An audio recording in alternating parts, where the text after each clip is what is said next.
Morning all of you. Today kesari தான் பண்ண போகிறோம். எப்படி என்னென்ன தேவை அப்படின்றத பார்க்கலாம் வாங்க. கொஞ்சமாக கேஷ்யூ நட்ஸ், ட்ரை கிரேப்ஸ் எடுத்து வச்சுருக்கேன். 1 கப் ரவா, சேம் குவான்டிட்டியில் 1 கப் சுகரு, ஏலக்காய் பொடியும் சுகரும் பொடிச்சு வச்சுருக்கேன். கீ கொஞ்சம். இந்த 1 கப் ரவாவுக்கு 3 மடங்கு வாட்டர் எடுத்து வச்சுருக்கேன். கொஞ்சமாக ஃபுட் கலரு. இப்போது சமைக்கலாம் வாங்க. ஃபஸ்ட்டு நம்ம எடுத்து வச்சுருக்க இந்த கேஷ்யூ, ட்ரை கிரேப்ஸ் அண்ட் இந்த ரவாவை கொஞ்சமாக ஒரு ஸ்பூன் நெய் நம்ம நல்லா வறுத்து எடுத்துக்கலாம். பாருங்க, அந்த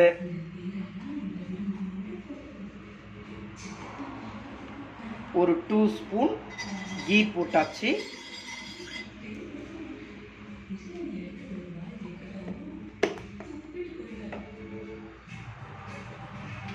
இப்போ நம்ம எடுத்து வச்சிருக்க கீ சூடாகுது.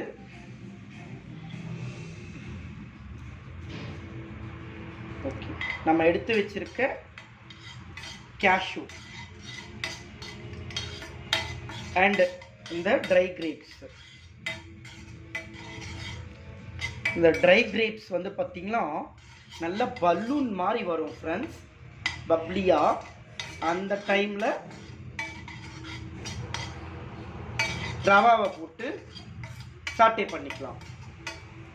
பாருங்க, நெய் அரோமா ரொம்ப சூப்பராக இருக்கு. ஆக்சுவலி நான் வீட்டிலையே நெய் ரெடி பண்ணுவேன். இப்போ அது தீர்ந்து போச்சு. பால் ஏடு எடுத்து வச்சுருக்கேன். அந்த ப்ராசஸ் இன்னும் ஸ்டார்ட் பண்ணல. இங்கே பாருங்கள், ரவாவும் கேஷ்யூவும் கரெக்டான ஸ்டேஜ்க்கு வந்தாச்சு. கேஷ்யூவும் ட்ரை கிரேப்ஸும். இப்போ நம்ம எடுத்து வச்சுருக்க ரவாவை ஆட் பண்ணி நல்ல வாசம் வர்ற மாதிரி வறுத்துக்கணும். நல்லா வாசம் வர்ற மாதிரி.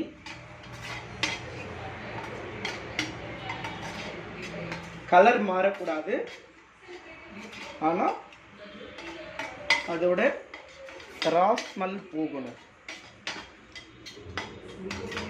நல்ல ஒரு அரோமாட்டிக்காக வரும். அந்த நல்ல அரோமாவாக வர்ற டைமில் நம்ம இதை இந்த பிளேட்டுக்கு ட்ரான்ஸ்ஃபர் பண்ணிக்கலாம். பாருங்க, நல்ல அரோமாவா வர ஆரம்பிக்குது.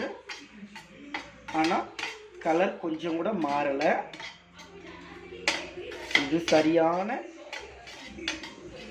பக்குவம். ஓகே, இதை இந்த பிளேட்டுக்கு ட்ரான்ஸ்ஃபர் பண்ணிக்கிட்டோம். இப்போ கொஞ்சமாக வாசனை இல்லாத குக்கிங் ஆயில், ஒன்லி கீ மட்டும் போட்டோம்னா தகட்டிடும். ஸோ என்னோட பாட்டி இது போல தான் பண்ணுவாங்க.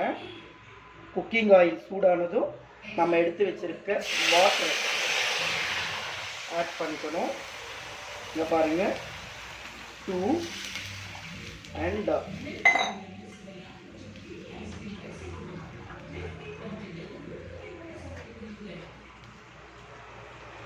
3 அந்த 3rd கப்பும் ஆட் பண்ணிட்டேன். இருக்கட்டும்.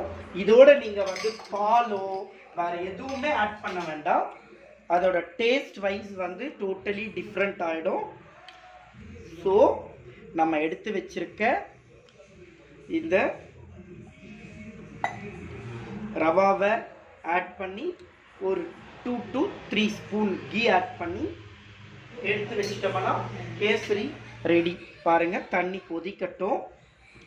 கொதித்ததும் நம்ம ஃபுட் கலர் ஆட் பண்ணி ரவாவை ஆட் பண்ணி ரவா வெந்து வர நேரத்தில் அதுக்கப்புறம் தான் நம்ம சுகர் ஆட் பண்ணணும். அப்போ நமக்கு ரவா கேசரிக்கான பர்ஃபெக்ட் கன்சிஸ்டன்சி கிடைக்கும். அதே போல் எடுத்து வைக்கும்போது ஒரு அல்வா ஸ்ட்ரக்சரில் அது இருக்கும், அல்வா மாதிரியே இருக்கும் ஃப்ரெண்ட்ஸ். நீங்கள் ஒன்ஸ் இது போல் ட்ரை பண்ணி டேஸ்ட் பண்ணி பாருங்கள். ரொம்ப சிம்பிளான ஒரு ரவா கேசரி தான், சிம்பிளான டிஷ் தான். பட் நம்ம செய்கிற ஒரு அந்த ப்ராசஸும் ரொம்ப பர்ஃபெக்டாக இருக்கணும். இங்கே பாருங்கள், ரவா போடும்போதே அடி பிடிக்காமல் கலரணும். இதில் நம்ம நல்லா ரோஸ்ட் பண்ணி கீ போட்டு நல்லா ரோஸ்ட் பண்ணதுனால அது அடி பிடிக்காதுங்க. பாருங்கள், பார்த்தீங்களா, பர்ஃபெக்டாக வந்துடுச்சு. பாருங்கள், எங்கேயாச்சும் அடி பிடிச்சிருக்கா பாருங்கள், எங்கேயுமே அடி பிடிக்காது, அந்த லம்ஸ் எதுவுமே வராது, ரொம்ப பர்ஃபெக்டாக வருது. நீங்களும் இதை ட்ரை பண்ணுங்கள். இதே மெத்தட் ட்ரை பண்ணிங்கன்னா நம்ம பார்ட்டி பண்ணுற அதே சேம் கன்சிஸ்டன்சி, அதே சேம் ஸ்ட்ரக்சர், அதே சேம் டேஸ்ட்டில் நமக்கு தேவையான இந்த ரவா கேசரி கிடைக்கும். இப்போ பாருங்கள், நம்ம எடுத்து வச்சிருக்க ஃபுட் கலரை கொஞ்சமாக ஆட் பண்ணிக்கிறேன்.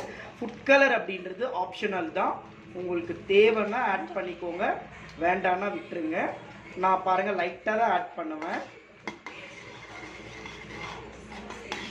லெமன் எல்லோ நான் ஆட் பண்ணியிருக்கிறது. இங்கே பாருங்கள், இது போல் பர்ஃபெக்டாக வெந்து வந்தாச்சு, கேசரி வெந்தாச்சு. பாருங்கள், இன்னும் கொஞ்சம் ஓகே, கரெக்டான கன்சிஸ்டன்சி வந்தாச்சு. இப்போ நம்ம எடுத்து வச்சிருக்க சுகர் ஆட் பண்ணிக்கோங்க. அதே போல் நம்ம இந்த ஏலக்காவும் சுகரும் பொடிச்சு வச்சுருக்கோம் இல்லைங்களா, அதை ஆட் பண்ணிக்கோங்க. இது இங்கே அரிபாலா கேட்குறோம், அவனுக்கு கொஞ்சம் கொடுத்துட்டேன், ஏன்னா நான் பர்ஃபெக்டாக எடுத்து வச்சுருக்கேன். உங்களுக்கு தேவைன்னா சுகரை கூட்டியும் குறைச்சியும் போட்டுக்கலாம். ஒரு கப்பு ரவாவுக்கு 1.5 கப் சுகர் என்ன. நல்லா ஸ்வீட் சாப்பிட்றவங்க தாராளமாக ஆட் பண்ணிக்கோங்க. அதே போல் எங்கள் வீட்டில் எல்லாருக்கும் டயபெட்டிக் பேஷண்ட்டு, டயபெட்டிக் இருக்கிறதுனால நான் வந்து பார்த்திங்கன்னா சுகர் லிமிட்டாக தான் ஆட் பண்ணுவேன். ஏன்னா ஸ்வீட் தான் எல்லாருக்கும் ஆசை, அதுலேயும் நான் சமைக்கிற ஸ்வீட்னால் எல்லோரும் விரும்பி சாப்பிடுவாங்க. பாருங்கள், 1 ஸ்பூன் கீ ஆட் பண்ணேன், அது எல்லாமே அப்சர்வ் பண்ணிக்கிச்சு. இப்போ செகண்ட் ஸ்பூன் ஆட் பண்ணுறேன். இங்கே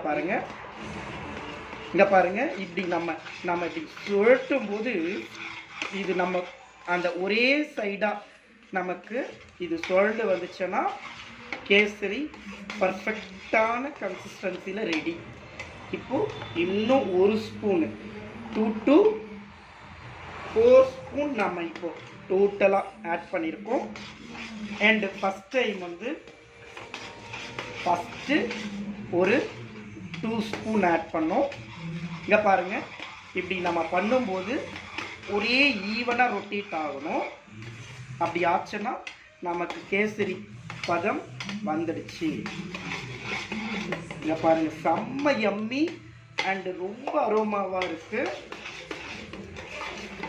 ரெடி.